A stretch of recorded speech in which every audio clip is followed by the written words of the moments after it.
What a great time to be a Giant, be a fan of the Giants.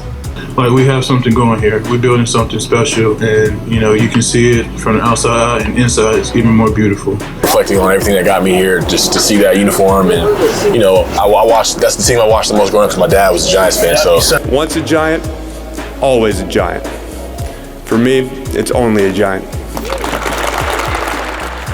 Welcome, everybody, to a special post-game edition of All In with Art Stapleton, a New York Giants podcast brought to you by NorthJersey.com and The Record. I'm your host, Art Stapleton. I am in one of the radio booths in the Caesars Superdome down here in New Orleans. Final score, New Orleans Saints 24, the New York Giants 6. So the party has been halted here. A stone's throw away from Bourbon Street, a couple months away from Mardi Gras, and the New York Giants' three-game winning streak is over. And the focus now turns yet again to Tankathon, and at 5-9, that's kind of where the New York Giants are at this point. A lot to cover today, but what I will say is the Saints beat the Giants in every facet.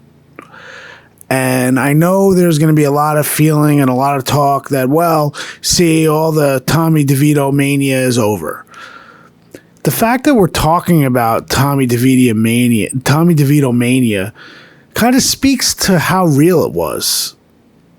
The fact that Saints players are doing the finger purse gesture after sacks, after making plays, almost like a jab at DeVito and the Giants, that shows it was real. That shows that league-wide, everybody took notice of what he was doing and what this team has done the last 3 weeks. Yes, you could talk about competition, but this is the NFL. Every win, a 3-game winning streak, is important. The Giants, there were 3 other teams that had longer winning streaks than the Giants did coming into today. So, yes, I've said all along, there were 2 sides of the same coin. The New York Giants coin had 2 sides. And no matter how you flipped it and whatever conversation you wanted to go to, the reality was the Giants were close to the playoffs with a long shot, but also in the top 10. They never left the top 10 of projections for draft order for 2024. And that's also important to point out because I think we're such prisoners of the moment that we want to know now what it is. Tommy DeVito was doing what he's doing at quarterback, getting better every week. And it was, well, you know, who's going to start next year, Daniel Jones or Tommy DeVito, knowing full well that there may be another quarterback in the mix, potentially somebody that's drafted, that changes that conversation. But we don't know how that's going to end up. That's why I kept saying, let's see where they're at in January. And if the Giants had won all their games the rest of the season, which was completely unlikely, it was a pipe dream. But it was all about today. If they had gotten to 6-8 and then went to Philly on Christmas, you could legitimately say that they were playing for their playoff lives. Today, they were playing for their playoffs lives, but they weren't completely undead. And that also goes to the theme of New Orleans. This season was dead and buried by a lot of people outside this organization, and even some inside, at 2-8 when they lost to Dallas. And that was Tommy DeVito's first start. Nobody could have predicted that the Giants, when they got to New Orleans, would be 1 game technically out of the 7th and final wild card spot in the NFC. But that's where they were.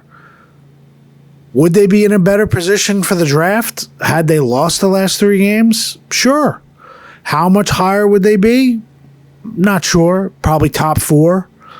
But they're 7th right now, according to Tankathon. And there are 3 weeks left in the season. 3 games left. Don't tell me that the Giants can't get a quarterback if they want one of these quarterbacks that are in the draft. They could make a trade. They could move up. There will be enough teams that want to wheel and deal. Will they have to pay more than they would have had they lost these 3 games? Absolutely. But what you learned about some of the younger players on this team during this streak, and what you saw from Tommy DeVito, was that this coaching staff can coach. Yeah, they're not perfect. DeVito's not perfect. But when you look at what they did today, they were beaten up and down the field. Everything that clicked, all of the reasons why they had won 3 games in a row, failed to show themselves today. 12 takeaways during the 3-game winning streak for the defense. 0 takeaways today. Tommy DeVito wasn't sacked at all against Green Bay on Monday night. That's how you beat a team that is competing for the playoffs. Today, sacked 7 times, and that's a season high for the Saints. They couldn't get any rhythm going early on. DeVito, a couple really nice throws, drops. Then DeVito missed some throws. He said after the game, there are 2 throws that he's going to take with him. One to Darius Slayton, and then one to Darren Waller that he would love to have back. They couldn't get the running game going. A week ago, Carolina ran for over 200 yards against the Saints. This week, Tommy DeVito was the leading rusher. Saquon had 9 carries, 14 yards. Look, it's hard to blame Saquon completely. I mean, this offensive line got its teeth kicked in, which is how Darren Waller put it. Justin Pugh, first thing he said after the game, this is my worst game of the season by far, put it on me. Pugh was terrible. The offensive line in general was not good. They allowed the Saints to rough up DeVito early, to throw up the finger purse gesture kind of in DeVito's face and in the face of the Giants. Pre-game, those of us who represent North Jersey, Darren Rizzi, the Saints the Saints special teams coordinator, is from Hillsdale. He's a Bergen Catholic guy. Wouldn't you know it, he's wearing a Bergen Catholic t-shirt in pregame warm-ups. After the game, the cameras on Fox captured him doing the DeVito gesture, the finger purse gesture, as the final seconds ticked off the clock. The Saints relished in the idea that they were going to throw this in the Giants' face. Were they mocking them? Maybe. But sometimes it's out of respect. That you've gotten someone's attention so much that they need to be able to say something back at you. And the Saints backed it up. You got to give them credit. This crowd here in pregame intros booed Derek Carr. All Derek Carr did was go out and throw 3 touchdown passes, complete 23 of 28 of his passes for 218, for a QB rating of 134.8. Tommy DeVito, 20 of 34 for 177, no touchdowns, no interceptions. He had 36 yards rushing. Giants overall rushing 16 attempts for 60 yards. Not good enough. The coverage on the back end for the Giants, not good enough. Adoree Jackson did not play well today. And they were targeting him. They were going after him. You could see it. Rookie A.T. Perry made a big play against Jackson. There was a mix-up in communication. I'm not sure if it was Adoree Jackson or Cordell Flott on the touchdown to Juwan Johnson that kind of broke things open. So that's where the Giants are at right now. You've got 3 games left. We're not talking about the playoffs right now. I know some of you didn't take the playoffs seriously, but my job is to assess things week to week, to assess where things are.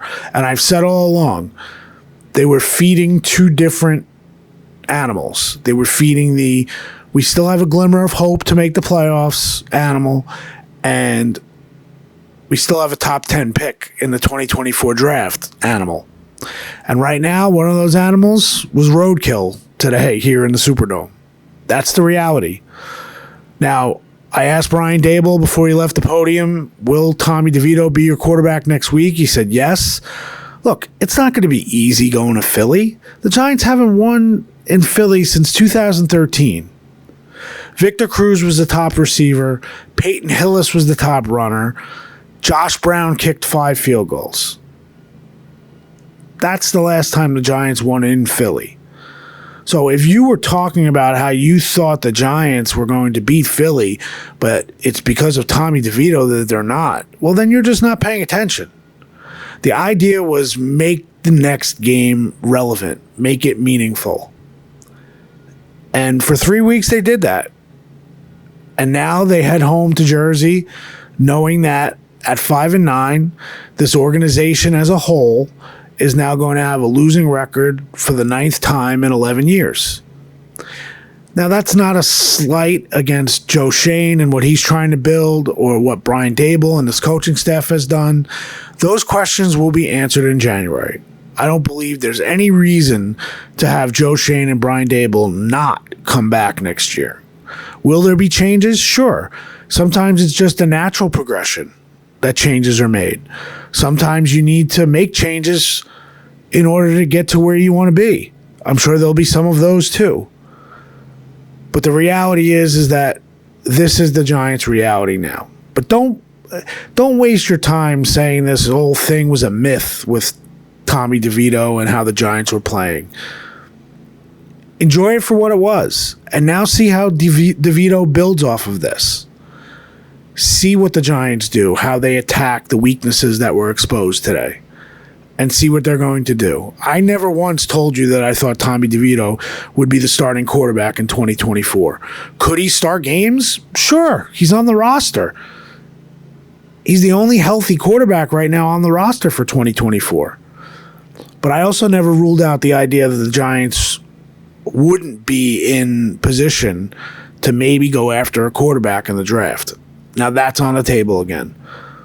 So, hope in some way, shape, or form you guys have enjoyed the last couple weeks. We will obviously be all in for the rest of the year. And then in the offseason, another big offseason for Shane and Daboll and the crew. But I guess we could stop talking playoffs right now and start focusing on what's going to happen over the next 3 weeks. Eagles on the road, and then home games to the Rams and on New Year's Eve, and then the finale against the Eagles at MetLife Stadium. Thanks for listening as always, and we'll be back this week. Happy holidays to you and yours, and we'll talk soon.